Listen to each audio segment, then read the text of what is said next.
예, 안녕하십니까. 예, 토큰증권 세션 발표를 맡은 INF 컨설팅의 염규탁이라고 합니다. 예, 바로 시작을 하겠습니다. 일단 다른 세션 어떤지 모르겠는데 저는 이런 소개장표를 좀 넣었습니다. 그게 뭐 어차피 모르실 저란 사람을 알리기 위해서 지금 소개장표를 넣은 건 전혀 아니고요. 그 토큰증권이라는 주제도 굉장히 생소하실 텐데 저 사람은 도대체 누구길래 저 발표를 하고 있을까 궁금해하실 것 같아서 좀 넣었습니다. 저는 이제 글로벌 컨설팅 회사에서 한 10여 년을 이제 금융 쪽의 IT, 디지털까지 넘은 DT 이런 컨설팅을 쭉 수행해 오다가 18년 정도에 이제 한참 블록체인, 토큰 증권, ICO 이런 것들이 유행하던 시절에 과감하게 뛰쳐나와서 블록체인 쪽으로 들어갔습니다. 들어가서 2년 만에 가진 모든 걸 이제 털리고 나왔는데 그러고 나니까 그 당시에 이제 제일 아쉬웠던 점이 법제화였어요. 법제화가 안 돼서 뭔가 할 수가 없는 게 굉장히 많았습니다. 근데 이제 슬슬 다시 법제화가 얘기가 되고 있고 저의 그 지나간 경력으로 인해서 지금 업계 내에서 대부분의 증권사들의 토큰 증권 컨설팅 그리고 구축을 지금 저희 회사에서 운 좋게 수행을 하고 있습니다. 저희 INF 컨설팅은 IT센이라는 IT 서비스 기업의 21년에 새로 이제 창업하게 된 그 컨설팅 앤 서비스 솔루션 그룹이고요. IT컨이나 PwC를 비롯한 글로벌 컨설팅 회사의 파트너들이 모여서 저와 이제 비슷한 뜻, 컨설팅에서 끝낼 수 없다. 디지털 시대에는 그 이후에 임플레멘테이션까지 가야 된다라는 목표로 새로이 회사를 설립을 했습니다. 예, 오늘 지금 좀 전에 나온 것처럼 토큰 증권 제가 세 가지 설명을 드릴 거예요. 일단 토큰 증권이 뭔지, 뭐 대부분 아시는 분들 여기 오셨겠지만 그래도 명확히 좀 아실 수 없는 점들이 있을 것 같아서 그 설명 좀 드리고 두 번째는 토큰 증권의 법제화나 이제 시장 내 업계 동향이 어떻게 흘러가고 있는지 간단히 좀 말씀을 드리고 토큰 증권을 하려면 과연 그럼 어떻게 추진을 하면 되는가 저희가 열심히 시행착오를 겪으면서 다양한 경험을 했습니다. 그 경험 기반으로 제가 설명을 드리도록 하겠습니다. 일단 시장 규모 지금 나오고 있는데요. 저 토큰 증권의 시장 규모가 뭐 22년 7월 기준으로 179억 달러 해서 23조 원이다. 30년까지 50%씩 계속 성장을 해서 나중에는 2천억 달러까지 간다. 뭐 이런 얘기들이 있는데 그게 중요한 게 아니고 저기 있는 저 토큰 증권 과연 뭘 말하는 겁니까? 저거는 지속적으로 기존에 이슈가 되어왔던 암호화폐입니다. 암호화폐 시장 지금 그거를 실물 자산, 그러니까 자산으로도 또는 화폐로도 지금 규정짓지 못한 채 계속 흘러가고 있는데도 불구하고 그 시장 규모 점점 커지고 있습니다. 통제도 안 되고 제도권화해서 관리도 안 됩니다. 그러다 보니까 여러 가지 소비자 피해 같은 것들이 발생하기도 하죠. 그러니까 일단 다음에 설명드리겠지만 토큰 증권이란 것이 나오면서 갑자기 자본시장법 안에 저 토큰 증권을 집어넣은 이유가 무엇일까 생각을 해보면 저런 점점 커져가지만 어떤 규제의 밖에서 벗어나서 소비자들을 보호할 수도 없고 뭔가 건강하게 흘러가지 못하는 부분들도 있는 그런 것들을 조금 통제하기 위함이 아닌가라고 생각하시면 될 것 같습니다. STO라는 게 무엇이냐? Security Token Offering에서 증권, 토큰 발행의 약자입니다. 기존에 저희 증권들은 있었죠. 채무증권, 지분증권, 증권외탁증권, 파생결합증권처럼 그 금전을 기반으로 해서 증권들을 전자증권으로 발행을 해오고 있었습니다. 근데 이번에 토큰 증권이라는 게 나오면서 신종의 비정형 증권 두 가지가 나옵니다. 비금전 신탁 수익증권하고 투자 계약증권입니다. 비금전 신탁 수익증권은 기존의 금전으로도 되던 수익증권을 이제 비금전, 실물자산, 유무형자산 쪽으로 확대해서 신탁을 맡기고 그에 대해서 수익을 쉐어하는 것을 비금전 신탁 수익증권이라고 합니다. 보통 지금 얘기하는 부동산, 음원 그런 것들이 이제 저기에 해당을 하고요. 투자계약증권은 이제 누군가 다른 사람이 하는 어떤 사업이든 어떤 뭐 공연이 됐던 무언가에 불특정 다수가 모여서 투자를 하고 그에 대한 수익을 쉐어하는 것을 투자계약증권이라고 합니다. 지금 미술품들이 그런 형태를 취해서 이제 팔고 있죠. 그래서 기존의 자본시장에서 이미 규정되어 있던 정형증권 4가지에 이번에 신종 비정형증권 2가지가 추가되어서 자본시장 법 안에서 이제 관리가 될 것이다. 토큰증권 법이 생기는 게 아닙니다. 기존에 있는 자본시장법 안에 토큰증권이 들어가는 겁니다. 그 토큰증권이 들어간다라고 하면 아주 예전에는 실물 증서, 종이에다가 증권이란 걸 실물증권으로 다 기재를 해서 그거를 가지고 있었습니다. 그래서 증권사들도 은행처럼 지점이 다 있었고 거기 가서 종이에다가 다 쓰고 하면서 사고 팔고를 했습니다. 그러다가 이제 전자증권이 당연히 보편화가 돼서 지금 전자증권으로 다 하고 있는 것이 앞으로 분산원장이란 걸 도입해도 된다. 그래서 이번에 나온 두 가지 이 비정형 증권은 분산원장에 담을 수 있다가 토큰 증권으로 인한 자본시장법 개정의 골자입니다. 그래서 토큰 증권을 발행한다 이런 게 아닙니다. 어떠한 증권을 나는 토큰 증권으로 발행하겠다가 맞는 표현입니다. 그 얘기는 저 신탁수익증권, 투자계약증권, 전자증권으로도 발행할 수 있다는 겁니다.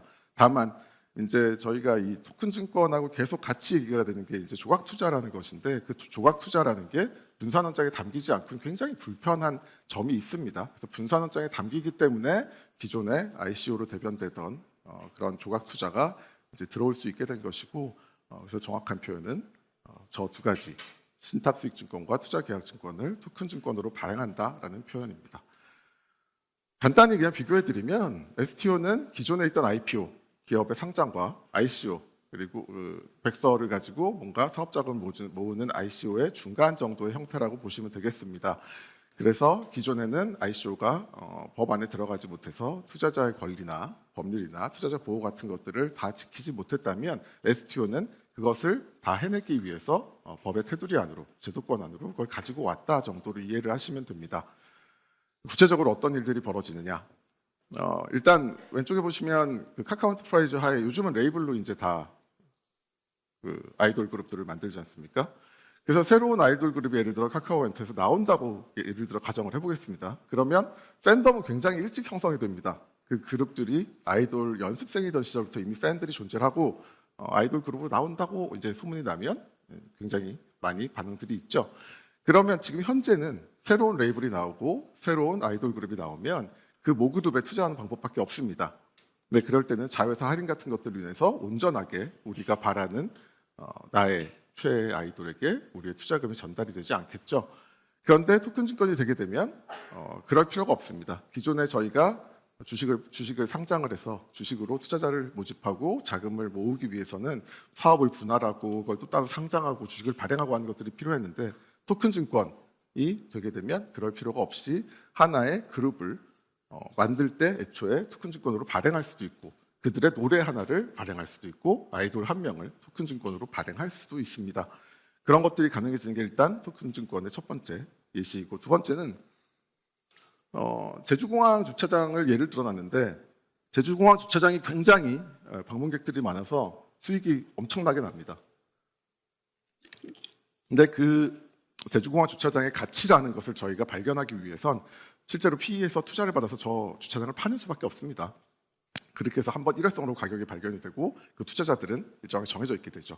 하지만 주차장의 일부를 토큰 증권으로 발행을 해서 그거를 주식처럼 거래를 하게 된다면 그 주차장의 가치는 그 주차장의 이용자 수, 수익 이런 거에 따라서 지속적으로 발견이 될 것이고 그 주차장 주인 또한 자금을 한번 모집하는 것 플러스 그 다음에 본인의 자산 유동화로 여러 가지 이득을 얻을 수 있게 되겠죠. 그래서 이런 것들도 토큰 증권이 할 수 있는 일이다. 그러면 이제 저는 지금 토큰 증권을 증권사를 대상으로 컨설팅을 쭉 해왔기 때문에 이제 증권사를 기준으로 좀 설명을 드리면 어떤 변화가 일어나느냐. 기존의 증권사들은 그냥 KRX에 상장되어 있는 동일한 상품을 서로 각자 똑같은 상품들을 팔아왔습니다. 그러다 보니까 같은 고객한테 같은 주식을 파는 거죠. 그러면 경쟁은 수수료를 최대한 낮춰서 저희는 수수료 0원입니다. 또는 여러 가지 요번에 저희 가입하셔서 뭔가 거래를 하시면 어떠한 혜택을 드려야 하는 마케팅, 출혈 경쟁이 있을 수밖에 없었습니다. 근데 향후에 STO가 된다는 것은 증권사들이 이제 각자 어떠한 특색이 있는 증권들을 발행할 수 있는 기회가 굉장히 많아진다는 것이고, 그런 것들은 차별화된 상품이나 차별화된 마케팅 그런 요소로 고객한테 소구할 수 있다. 그래서 지금까지처럼 그러한 단순한 출혈 경쟁이 아니라 뭔가 새로운 비즈니스, 새로운 서비스, 플랫폼 이런 것들로 좀 시장을 장악해 나갈 수 있다는 걸 의미를 합니다. 두 가지 정도의 일들이 일어날 겁니다. 상품이 혁신이 될 거고 사고가 바뀔 겁니다. 상품 혁신이라고 한다면 일단 새로운 금융 상품들이 등장을 합니다. 이미 조금 익숙하실 텐데 은행업에서는 카카오뱅크가 26주 적금이라는 걸 냈죠.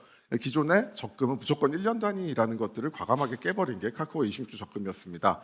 사실 대단한 특색이 있는 건 아니고 단지 52주를 26주로 낮췄는데 굉장히 불티나게 팔린 바가 있습니다. 그런 것처럼 토큰 증권이라는 게 가능하게 된다면 26주 펀드 또는 어떤 유명한 유튜버하고 함께 할 수 있는 어떤 펀드 이런 등의 새로운 금융 상품들이 나오게 될 것이고 증권 발행이 혁신이 됩니다. 아까 말씀드린 것처럼 기존의 금전이 아니라 비금전 실물자산 등으로 신탁 수익이나 투자 계약이 가능하기 때문에 여러 가지 주차장도 이제 주식으로 발행할 수 있고 한우도 발행할 수 있고 그런 일들이 생기게 됩니다. 그러면서 고객은 자산 유동화를 혁신할 수 있습니다. 기존에 지금 대변되는 것들은 부동산이다, 미술품이다. 굉장히 고가의 내가 감히 범접할 수 없는 투자에도 앞으로는 토큰 증권을 통해서 접근을 할 수 있게 된다. 그런 것들이 큰 변화라고 볼 수 있겠습니다. 그리고 저희 상품을 판매하는 증권사들 입장에서도 굉장히 큰 어떤 사고의 전환이 될 수 있습니다. 기존의 스타벅스 주식을 사라에서 스타벅스 코인을 사라까지 갈 수도 있는 거고요. 뭐 중국 우량주 이어 펀드를 사라 또는 뭐 반도체 펀드를 사라 이런 것들을 어떤 테마 중심으로 해서 코인과 전환해서 조금 고객들한테 쉽게 접근할 수 있습니다. 이 코엑스의 주차장 토큰을 사세요. 월별로 주차비 정도는 뽑을 수 있습니다. 라는 그런 생활 서비스하고 연결된 좀 더 실질 생활에 가까운 서비스들이 가능해질 것으로 생각됩니다. 이러한 것들이 이제 증권사 입장에서 어떤 변화냐라고 말씀드리면 기존의 같은 상품들을 서로 출혈 경쟁을 하면서 팔아왔던 건 왼쪽에 보시는 것처럼 영화관 광고와 같습니다. 저희 영화관 이번에 스피커 바꿨고 의자 편하게 바꿨고 뭐 새로운 음식 메뉴들을 출시했으니 오세요라고 하는 것들. 근데 그거는 결국 다른 영화관이 또 똑같이 따라하면 계속 출혈 경쟁만 일어나는 거겠죠. 지금 영화 미디어판에서 이제 OTT라는 것들이 좀 강하게 나가고 있는데 그런 것들 보면 결국은 컨텐츠입니다. 넷플릭스에서 넷플릭스 광고하는 건 오로지 오징어 게임 그 예고편을 틀어주고 이제 넷플릭스라는 로고가 나오면서 광고가 끝납니다. 그런 무형자산, 우리만의 차별화된 서비스 그런 것들에 이제 고객들한테 소구를 하는 거죠. 앞으로 토큰 증권은 금융사에게 있어서 그런 무형자산에 투자하는 것과 같은 효과를 내게 될 것이라고 저희는 생각합니다. 그럼 토큰 증권 동향을 또 간단히 설명드리겠습니다. 일단 2021년 11월부터 얘기가 됐습니다. 정부에서 가상자산법이라는 것에 대해서 논의를 시작했고 그 관련해서 연구 용역도 내고 금융위 관계부처가 이제 미국이나 일본 같이 먼저 조금 토큰 증권을 도입한 나라들을 다녀오기도 했습니다. 본격적으로 얘기가 시작된 건 2023년 2월에 그 금융위원회에서 자체 가이드라인을 공개를 했고요. 그걸 모든 업계 조각투자업체나 증권업계들이 다 기다리고 있었습니다. 그래서 그때 그 가이드라인 공개되고 그다음에 그 9월에 2023년 9월에 다시 또 한번 업그레이드된 가이드라인 나옵니다. 그 핵심 내용을 보시면 일단 기본적으로 토큰 증권이란 것이 생겼습니다. 아까 말씀드린 것처럼 분산장에다가 두 가지 비정형 상품을 담을 수 있습니다. 그런데 그것은 은행과 증권사로 지금 정의되어 있는 계좌관리기관만 할 수 있습니다. 또는 왼쪽 위에 보시는 것처럼 계좌관리기관의 요건을 갖춘 발행인도 직접 발행을 할 수 있습니다. 다만 기존의 주식들처럼 예탁결제원에서 등록심사, 총량관리, 결제 같은 것들을 하고 장내 시장, 그러니까 기존 주식과 똑같이 지금 뭐 초기에는 30억 원, 지금은 100억 원 그러다가 이제는 그런 금액의 규모에 상관없이 장외시장으로 올 수가 있게 됐는데 장외시장에 들어갈 경우는 KRX에 들어가서 기존 주식과 똑같이 거래가 됩니다. 근데 지금 토큰 증권에서는 저희 장내 시장을 바라보지 않습니다. 지금 얘기가 되는 부동산 또는 미술품, 음원, 저작권, 방송 IP, 공연 IP 이런 것들이 장내 시장에 올라갈 만큼 즉 처음에 규정했던 30억, 100억 이상의 자산에 해당하느냐 그런 것도 있고 토큰 증권의 특성상 장외거래에서 중개가 더 많이 될 것이다라고 예측을 하고 있습니다. 그런데 저 장외거래 중개업자라는 게 2023년 2월에 나온 게 아니고 9월에 나왔습니다. 그 전까지는 이 토큰 증권 발행 유통 체계 정비 방향의 핵심은 증권사가 자기가 발행한 것은 자기가 유통 못한다였습니다. 내가 발행한 증권은 다른 증권사가 유통을 해줘야 됩니다. 그러다 보니까 내가 실컷 고민해서 상품을 기획하고 발굴하고 상장한 토큰 증권을 저 증권사가 판다고? 그럼 저쪽으로 손님이 다 몰릴 텐데 하는 이해상충이 일어났습니다. 그러면서 장외거래 중개업자라는 게 생겼고 그 장외거래 중개업자로 인해서 지금 시장이 많이 바뀔 수도 있고 증권사들, 금융사들도 고민이 많아지고 계십니다. 업계 동향을 간단하게 금융그룹 계열 증권사하고 전업증권사 두 개 나눠서 좀 설명을 드리겠습니다. 금융그룹 계열 증권사들은 조금 빨리들 움직이셨습니다. 신한투자증권이 에이판다 파트너스라는 JV를 만들어서 조각투자로 먼저 진입을 했고요. KB증권도 재작년 7월부터 SKCNC라는 LT 서비스 기업하고 MOU를 맺고 빠르게 진입해서 POC의 실제 시스템 구축까지를 갔습니다. NH투자증권은 지금 현재 어떠한 컨소시엄에 들어가서 같이 도모를 하고 있는데 그 컨소시엄이 KB증권과 신한투자증권입니다. 제일 먼저 간 두 개 증권사하고 같이 컨소시엄이 되어 있고 생뚱맞게 이제 우리은행이 들어있는데 우리은행 같은 경우도 지금 세 개 증권사하고 같이 컨소시엄을 맺어서 포스증권이라는 걸 인수하기에 앞서 사업을 지금 띄우셨습니다. 컨설팅 사업을 띄우셨고 그래서 저렇게 하는 이유는 금융그룹 계열 증권사들은 금융그룹 내에 토큰 증권으로 발행할 수 있는 상품 소스를 굉장히 많이 갖고 계십니다. 채권이라던가 여러 가지 부동산이라던가 그런 것들을 갖고 계셔서 금융그룹 시너지 차원에서 우리 증권사가 먼저 튀어나가라라는 숙제를 좀 과감하게 내리셨고 오른쪽에 있는 전업증권사들은 각자 사정이 좀 달랐습니다. 아시다시피 코로나 때 주린이들이 한꺼번에 증권으로 몰려오면서 증권사들 간의 손님수 격차가 기존 대비 3배에서 5배까지 확 늘어납니다. 그러면서 그래도 한 달, 2주 정도면 뒤집을 수 있던 증권사 순위들이 바뀌지 않는 그런 현상이 발견됐어요. 이번에 이제 암호화폐 쪽에서 넘어오는 이 사람들을 제대로 받지 못하면 또 한 번의 기회를 놓친다라는 긴장감들이 좀 형성된 게 있고 그리고 전업증권사 같은 경우는 금융그룹과 달리 은행이 없습니다. 상품을 발행하더라도 그걸 수탁을 해야 될 은행이 필요한데 그것 때문에 발빠르게 좀 움직인 경향들이 있습니다. 그렇게 이제 컨소시엄들이 막 형성이 됩니다. 위에 보시는 컨소시엄들은 증권사들끼리 이제 컨소시엄을 쭉 하게 되는 건데 저 컨소시엄의 목적은 아까 말씀드린 대로 전업증권사 입장에서는 본인들이 신탁을 할 기관도 필요하고요. 그다음 두 번째는 블록체인을 이제 쓰게 되지 않습니까? 근데 그 블록체인이 메인넷으로 인정받기 위해서는 3개의 계좌관리기관이 사용을 해야 됩니다. 그러다 보니까 이제 3개 이상의 증권사, 금융사들이 모여서 분산원장을 공동으로 사용하는 컨소시엄들을 구성하게 됐고 그다음 마지막으로 처음에 애초에 이 토큰 증권 발행 유통의 가이드라인에 따라서 내가 발행한 것을 내가 유통 못하기 때문에 같은 편들을 꾸려나가기 시작합니다. 그렇게 지금 한국투자 ST프렌즈나 NFI 그리고 토큰증권 컨소시엄, 파이낸스 3.0 파트너스 같은 것들이 이제 활발하게 움직이고 있고 밑에 각 증권사별로 또 이 토큰 증권이라는 게 아시다시피 실제로 그런 비금전 실물 자산들을 유동화하기 위한 현재 조각 투자 업체들이죠. 펌블이든 루센트블럭이든 뭐 이런 업체들하고의 제휴가 굉장히 중요합니다. 증권사가 사실 IPO할 때 기업을 키워내서 IPO하는 게 아니듯이 토큰 증권 또한 증권사가 발굴해서 IPO 그 토큰 증권을 STO할 수는 없습니다. 그렇기 때문에 이거는 플랫폼적으로 접근해서 이런 생태계를 늘려가는 노력을 굉장히 많이 하고 계십니다. 상품, 이미 지금 많이들 하고 계세요. 이게 알려진 정도가 이거고요. 이외에 알려지지 않은 물밑에서의 노력들이 굉장히 많으십니다. 이 이유가 뭐냐면 지금 아시다시피 토큰 증권 관련 법안이 이번 회기에도 처리되지 못하고 다음 국회로 넘어갈 것이고 그렇게 될 경우에 법제가 좀 늦어지게 됩니다. 그러다 보니 일단 첫 번째 보관, 조각투자업체와 손을 잡고 혁신금융화해서 증권사가 토큰 증권, 조각투자 상품을 투자계약증권 형태로 발행을 해보자. 그렇게 해서 시장을 좀 선점해야겠다라는 하나의 움직임으로 보셔도 되고 아까 말씀드린 대로 토큰 증권으로 인해서 이 증권업계가 바뀌기 때문에 이 상품 차별성을 가져가기 위해서 서로 지금 선점을 하고 있다 보시면 됩니다. 근데 지금 보시는 것들은 기존에 보셨던 다 대부분 그냥 단순한 조각 투자들입니다. 근데 실제로 요즘 증권사들이 작업하고 계시는 것들은 이렇게 단순하게 자산 유동화가 아니라 거기에 생활 서비스까지 연결한 복합적인 상품들을 내부에서 열심히 만들고 계신 걸로 알고 있습니다. 그렇게 해서 단순하게 아까 말씀드린 대로 금전 상품을 파는 게 아니라 투자 상품을 파는 게 아니라 거기에 얹어진 서비스까지 제공하는 종합적인 플랫폼 비즈니스를 이제 준비를 하고 계신 거죠. 그럼 그런 플랫폼 비즈니스인 토큰 증권 어떻게 추진을 해야 되느냐 좀 말씀드리겠습니다. 토큰 증권 사업 왜 시작해야 되냐고 묻는 분들 굉장히 많았어요. 증권사 분들 중에서 이게 아직 법제화도 안 됐는데 왜 벌써 시작해야 됩니까?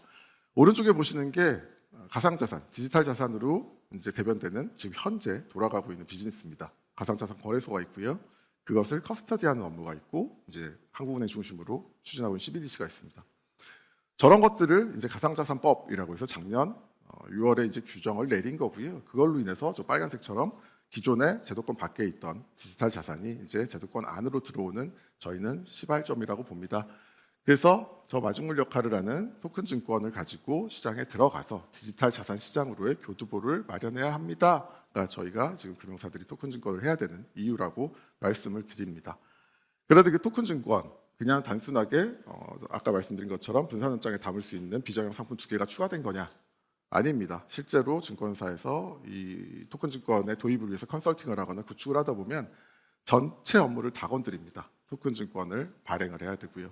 그거에 대해서 계좌도 개설해야 되고 고객 관리 달라야 되고 투자 정보 제공해야 되고 청약하고 뭐 청산까지 쭉 흘러가는 게 기존 주식 업무와 다 똑같지만 다른 것은 상품의 특성이 다릅니다. 기존 상품들은 그냥 숫자로 대변할 수 있지만 토큰 증권은 사진, 미디어 여러 가지 다양한 방대한 자료들이 투자 정보로 올라가기 때문에 그것부터가 다르고요. 그다음에 고객들이 다릅니다. 기존의 고객들하고 확연히 다른 예를 들어서 양주 오픈런이라도 할 수 있고 여러 가지 피해를 보면서 암호화폐에 투자를 세게 할 수 있는 그런 성향을 가진 세대들이 이제 주요 고객층이 될 겁니다. 그리고 업무 또한 기존의 어떠한 새로운 무언가 서비스가 생기거나 새로운 상품을 도입하듯이 하나의 조직이 대응할 수 있는 게 아닙니다. 전사적으로 다 대응을 해줘야 되는 그런 비즈니스 전반에 혁신이 필요한 일입니다. 그렇기 때문에 크게 3가지 정도에 있어서 준비를 하는 게 굉장히 중요합니다. 일단 우리는 STO 사업 모델을 어떻게 가져갈 것이냐. 2번째, 그 STO 시스템을 어떻게 구축해야 될 것이냐. 마지막으로 그럼 저 사업을 어떻게 추진해야 될 것이냐. STO 사업 모델 보시는 것처럼 3가지 있습니다. 발행형, 유통형, 혼합형. 지금 토큰 증권 발행 유통의 정비 체계에 따르면 계좌 관리 기관만 발행을 할 수 있다고 했습니다. 그렇기 때문에 현재 있는 계좌 관리 기관, 증권이나 은행들은 발행 중심으로 가려는 분들이 많습니다. 그래서 발행 시장에서 선점을 해서 내가 그거를 좀 차별점으로 소구를 해야겠다. 그러니까 증권사들 잘 아시는지 모르겠지만 IPO에 있어서 어떤 산업의 IPO는 어떤 증권이 잘하고 어떤 산업은 어떤 증권이 잘하고가 다 정해져 있습니다. 그런 것처럼 발행 시장에서 본인들만의 색깔을 좀 차별성 있게 가져가려는 시도를 하시는 분들이 발행 중심으로 갑니다. 아까 제가 잠깐 말씀드렸던 한국투자증권 처음에 발행만 생각하고 나머지 유통, 그러니까 판매 쪽은 젊은 사람들이 많이 쓰는 인터넷 전문은행과 하겠다 해서 한국 ST 프렌즈를 토스뱅크, 카카오뱅크하고 같이 세계 연합을 하게 된 이유가 그겁니다. 유통형 같은 경우는 원래는 증권사만 가능했지만 작년 9월에 나온 가이드라인에 따라서 장외거래 중개업자 라이센스를 따면 누구나 가능합니다. 그 유통에서의 특징은 다만 그 블록체인 메인넷을 다 같이 똑같은 걸 쓰고 있지 않을 거예요. 앞으로 어디서는 메인넷을 배수를 쓰고 어디서는 레저를 쓰고 하는 것들이 있을 텐데 그런 것들을 다 포용할 수 있는 그런 환경을 갖출 수 있느냐 그런 게 핵심이 될 것이고 그런 다양한 서로 다른 이종 블록체인 간의 연결해내고 다양한 증권사들의 니즈를 받을 수 있는 그런 것들이 핵심이 될 겁니다. 또는 혼합형 하셔도 됩니다. 지금 증권사는 가능합니다. 계좌관리기관이자 장외거래 중개업자 라이센스를 따시면 되거든요. 그래서 발행을 하면서 동시에 유통을 하는데 현재 지금 한국투자증권을 제외한 나머지 하나증권, 미래에셋증권 등등은 다 저 혼합형을 목표로 가져가고 계십니다. 하나증권 같은 경우는 일단 그 토큰 증권을 조금 빨리 시작을 했습니다. 작년 7월에 컨설팅을 하셨고요. 거기서 이 토큰 증권이 과연 그냥 하나의 서비스 오퍼링이냐 아니면 새로운 밸류 체인을 만들어 가야 되는 새로운 비즈니스냐에 대해서 컨설팅을 좀 받으셨고 그러면서 동시에 하나의 밸류 체인을 새로 만들었습니다. 토큰 증권을 중심으로 해서 상품의 준비부터 발행부터 유통의 마지막에 이제 회계 처리까지 하는 부분의 프로세스를 정의를 했고 그 전체를 건드리다 보니까 기존 증권 업무의 거의 한 60, 70%를 건드리는 일이 발생을 했습니다. 그러면서 동시에 IT 아키텍처를 그렸습니다. SD 플랫폼 서비스라고 해서 기존의 주식과는 다른 토큰 증권을 발행하고 유통하고 하는 업무들을 다 하나하나 정의를 했고 블록체인은 당연히 밑에 깔려 있습니다. 아까 말씀드렸다시피 토큰 증권이 정의한 2가지 비정형 상품은 분산원장에 담아야 되니까요. 그리고 이제 4번, 2번 같은 경우는 기존에 있는 레거시들입니다. 고객과 상품 관리는 기존 레거시를 통해서 하고 채널도 당연히 기존 채널을 써야 되겠죠. 왜냐하면 토큰 증권을 통해 들어오는 고객들이 자사의 MTS를 활용해야 되기 때문에. 근데 저 ST 서비스 부분을 어디다 담느냐가 이제 관건입니다. 지금 레거시에서 고객 계좌 관리를 하고 출납 관리도 하고 결제도 하고 회계 처리를 다 합니다. 근데 분산원장상에 그것들은 다 남겨 있죠. 그래서 분산원장상에 최소한의 범위 최소한의 데이터만 담고 레거시를 최대한 활용하는 식의 철학을 가지고 시스템을 구축하는 증권사가 있습니다. 그 경우에는 미들레이어라고 해서 저희는 SD 게이트웨이라고 부르는데 거기서 그 중간의 업무들, 토큰 증권의 발행, 토큰 증권의 유통, 그거에 대한 투자 정보 관리 같은 것들을 다 처리를 해줍니다. 또는 조금 더 이제 어떻게 보면 급진적인 아이디어인데 분산원장상에 최대한 토큰 증권 업무를 다 담습니다. 그리고 레거시에선 필요한 증권사의 백엔드 업무 처리만 합니다. 그렇게 하는 것들이 이제 정반대 두 가지 케이스인데, 말씀드렸던 한국투자증권 같은 경우는 후자를 택하셨습니다. 어차피 토큰 증권이라는 게 지금 분산원장상에 구현해야 된다 하면, 그리고 우리가 ST 프렌즈 안에서 그걸 두 인터넷은행과 같이 바라보고 계좌 관리를 해야 된다고 한다면 분산원장상에 그 모든 기능을 담는 것이 맞다. 그러면서 그 영역에 대해서 POC를 하시고, 그래서 같이 같은 분산원장을 바라보면서 잔액 관리하고 계좌에 돈 들어오고 배당 청약 들어오는 것들을 테스트를 하셨습니다. 그리고 그 부분은 이제 클라우드에 올렸죠. 왜냐하면 그게 온프레미스에 들어갈 경우에는 소유권이라던가 접속이라던가 여러 가지 관리라던가 측면에서 이슈가 생겼기 때문에 그렇게 됐고, 아까 제가 아직 말씀드리긴 어려우나 어쨌든 차주에 시작됩니다. 이 컨소시엄의 토큰 증권 컨설팅이 차주 시작되는데, 여기는 4개 금융사가 모여서 공통의 스마트 컨트랙트 기반으로 토큰 증권의 발행 유통 시스템을 공동으로 개발하는 목표를 갖고 계십니다. 그래서 이제 시작이 될 텐데, 여기서의 핵심은 저 공동의 영역이라는 거에 얼마나 많은 업무를 담을 거냐. 그러니까 기존에 제가 말씀드린 하나증권처럼 최대한 레거시를 활용하고 분산원장엔 필수 정보만 담을 거냐, 한국투자증권처럼 분산원장상에 최대한 많은 기능들을 올려서 공동 시스템이란 거에 의미를 제대로 가져갈 것이냐. 그거에 답을 내리는 컨설팅이 이제 저희가 다음 주부터 시작을 하게 되는데, 여기서 핵심은 4개사가 또는 3개사 이상이 서로 컨소를 구성해야 그게 메인넷으로 인정받는다 말씀드렸습니다. 그렇기 때문에 노드 간의 연결들을 다 합니다. 하나증권도 미래에셋증권과 노드 연결을 하면서 서로 컨소시엄의 최소 요건을 충족시키고 있는데, 여기 같은 경우는 시작부터 이제 4개사가 모였기 때문에 저 공동의 분산원장을 각자 가지고 노드만 연결할 거냐, 아니면 공동의 분산원장을 하나의 인프라 안에 올릴 거냐에 대해서 이제 고민을 하게 됩니다. 그런데 일단 각사에서 저 노드를 구성하게 되면 전용선으로 다 서로 연결을 하기 때문에 어마어마한 비용이 발생하고 관리 포인트도 늘어납니다.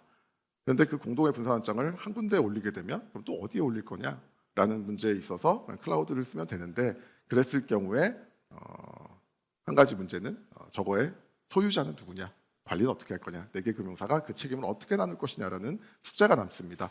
그래서 지금 이제 그거를 풀어가는 작업을 저희가 할 텐데, 블록체인이라는 것 자체가 이제 특성이 있기 때문에 그런 것들을 고려해서 답을 내릴 거고, 이 말씀드린 대로 토큰 증권, 제가 플랫폼이라는 단어를 지금 썼는데, 토큰 증권은 기존의 금융업하고 다릅니다. 그냥 단순하게 상품을 개발해서 기존 채널에다 대고 판매라는 게 아니라 생태계를 형성을 하고, 그에 따라서 비즈니스의 차별성을 가져가야 되고, 똑같은 상품을 파는 게 아니기 때문에 각자 마케팅 요소를 마련해야 돼서 저희는 컨설팅 드리븐 SI라고 부르는데, 요건들을 정해내 나가면서 구축을 같이 하고 있습니다. 그런 게 제대로 되지 않을 경우에는 돌아가지가 않습니다. 그래서 이제 토큰 증권 성공을 위해서 어떤 것들을 고려해야 되냐? 일단 첫 번째, 토큰 증권이 플랫폼이란 걸 좀 이해하시면 좋습니다. 윗분들께서는 이거 수익이 나오냐? 지금 암호화폐 시장이 그렇게 크다고 하는데 토큰 증권이 그렇게 커지냐? 이런 것들에 대해서 접근을 하시는데, 그런 식의 전통적인 접근 말고 플랫폼적인 접근을 통해서 우리가 기반을 만들고 시장에서 어떠한 위치를 선점해 나가면 향후에 더 나은 미래가 있을 거다라는 것들로 좀 설득을 하셔야 되고요. 두 번째, 지금 법 제정이 안 되는데 가능하냐? 말씀드렸다시피 자본시장 법 안에서 토큰 증권이 들어오는 거기 때문에 새로운 법이 제정되는 게 아닙니다. 그래서 굉장히 디테일한 일부의 요건들이 정해지지 않은 것일 뿐 현재 충분히 추진은 가능합니다. 마지막으로 토큰 증권 반대급부로 아직 법제화가 어떻게 될지도 모르고 사용자가 얼마나 들어올지도 모르는데 이거를 얼마나 투자를 해야 되냐, 그런 관점에서 지금 저희는 클라우드를 좀 말씀을 드리고 있습니다. 클라우드 상에 올려서 분명히 예측이 되실 거예요. 토큰 증권을 딱 청약하는 날 왕창 몰렸다가 미술품이 그렇게 많이 이렇게 자주 거래가 일어나지 않을 거거든요. 그럴 땐 또 잠잠할 것이기 때문에 최대한 클라우드를 써서 좀 비용 효율적으로 접근하는 것이 낫겠다. AWS 같은 경우는 지금 금융기관들은 금융보안원에서 실행하는 CSP라는 걸 통과를 해야 됩니다. AWS 이미 통과되어 있고 편안하게 사용할 수 있는 그런 환경들을 제공하는 것으로 알고 있고, 현재 금융기관에서 가장 많은 레퍼런스를 보유하고 있습니다. 마지막으로 저희 IT센, 이것도 말을 하러 나왔는데 저희 디지털 자산에 있어서는 저희 나라에서 현재 국내에서 독보적인 경험을 갖고 있다 말씀드릴 수 있겠습니다. 저희 INF 컨설팅 지금 하고 있는 대부분의 증권업의 토큰 증권 컨설팅과 구축 다 하고 있고 그룹에서도 여러 가지 디지털 자산 사업들을 클라우드 포함해서 하고 있습니다. 여기까지 오늘 강연 마치도록 하겠습니다. 감사합니다.